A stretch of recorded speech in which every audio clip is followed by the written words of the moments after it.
Welcome back to the YouTube channel.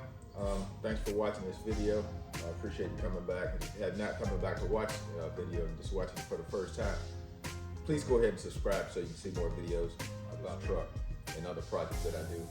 But this is a 1950 Chevrolet 3100 that I've been working on, and wanted to give you an update for the people that have been following and for the people that are going to start to follow it.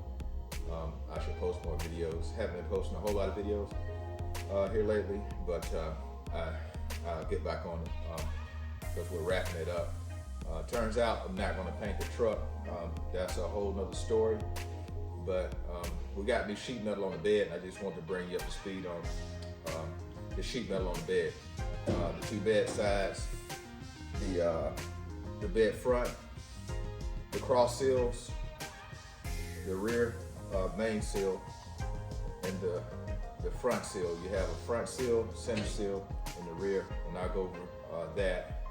The wood blocks, you can get them in a kit. I give you the part number for that, and the vendor that I bought them from, and things like that. So stay tuned, and let's take a look at the progress on this truck.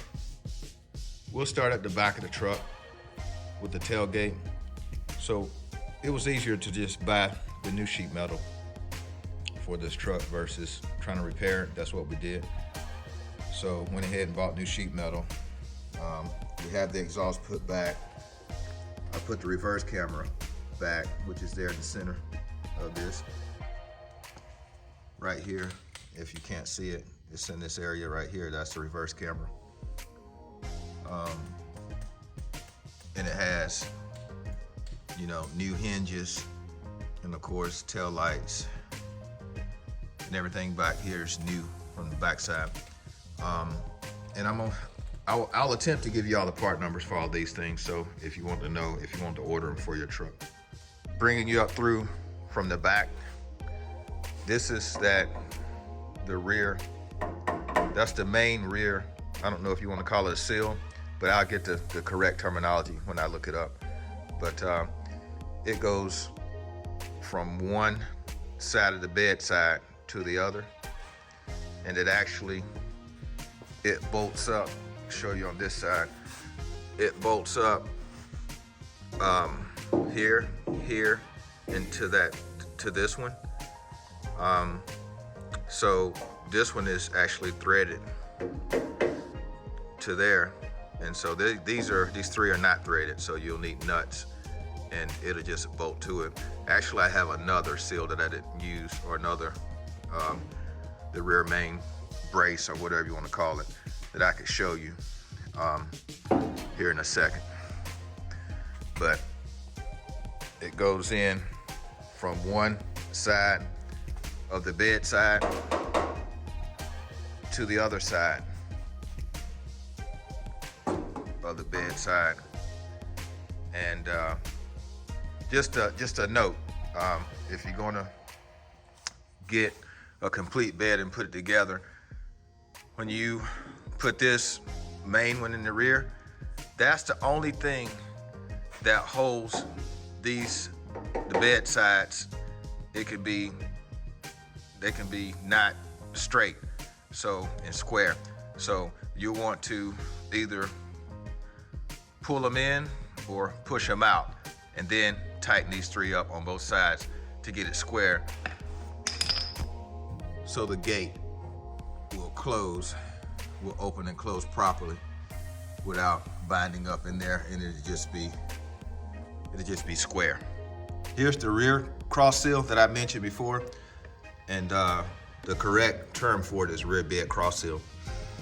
I don't know why I have two of these things, but I do. I purchased them two. I guess I don't know what I was thinking, but we'll take it out of the bag and I'll show you. This is what it looks like when it's not bolted to the truck. This is a view from the rear, and those three bolt holes I was showing you, that you have a little bit of adjustment to square the bed sides up on both sides. This is a view from the inside. So your bolts go through here and through this box and out the bottom. What I'm talking about how it goes through that box and through the frame. The box sits on top of the frame rail. I'm having to tub this truck for the wheels that I'm using. So I purchased the cross seals for the center, so you have two that go in the center on a short bed truck. And another one should go on toward the front of that where I have it cut out across to the other bed side. But I won't be able to put that back until I put the wheel tubs in. And we have a wood bed kit that we're going to install. So now we're up to the front of the bed, and I just have it loosely attached. And I have a 3/4 inch plywood just to hold the bed up, because without it, it'll be down metal to metal, and the wood goes underneath that.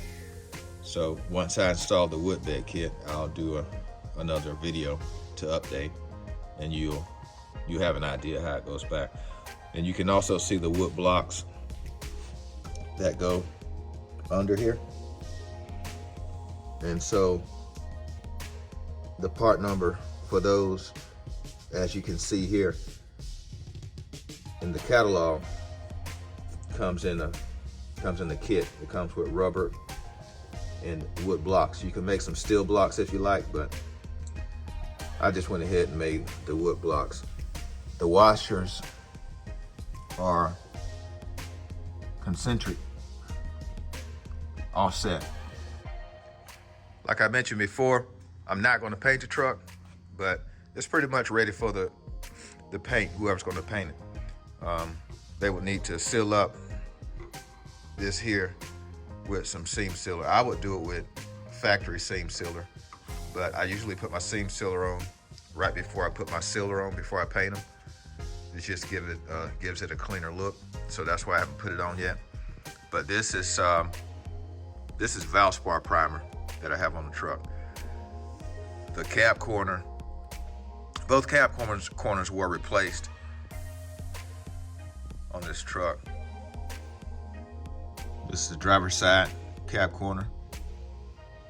This is the side that the door flung open only when I was backing it out of the bay. It caused me some grief, but we got it all straight. You can see how straight those panels are and how they line up. I'm gonna tell you right now, it's a ton of work. I went ahead and gapped the doors for about 3mm gaps, and that's when I was under the impression that I was gonna still paint the truck. So got them all gapped up, and that's where the time is that people have to understand that one of these vehicles that were manufactured in the 50s are not built with robots. So every spot weld is not where it needs to be, and sometimes the cabs they flex and twist and do all sorts of stuff being used over the years. So to get gaps and get them lined up takes time. So basically, that's going to conclude the update on the truck until I get the wood bed in. So stay tuned for the progress on this truck. This truck's completion. I'm not going to paint it, but I'm going to assemble it all back together. It's going to have the wheels and everything that it had on it before. So, and I've done the interior. So on the completion video, I'll show the interior and all that once it's all back together. It's mostly together now, but try to come back and see the video about the conclusion of this truck, this 1950 Chevrolet 3100. Thanks for watching the video. Subscribe if you haven't, so you can get more updates, and I'll see you on the next video.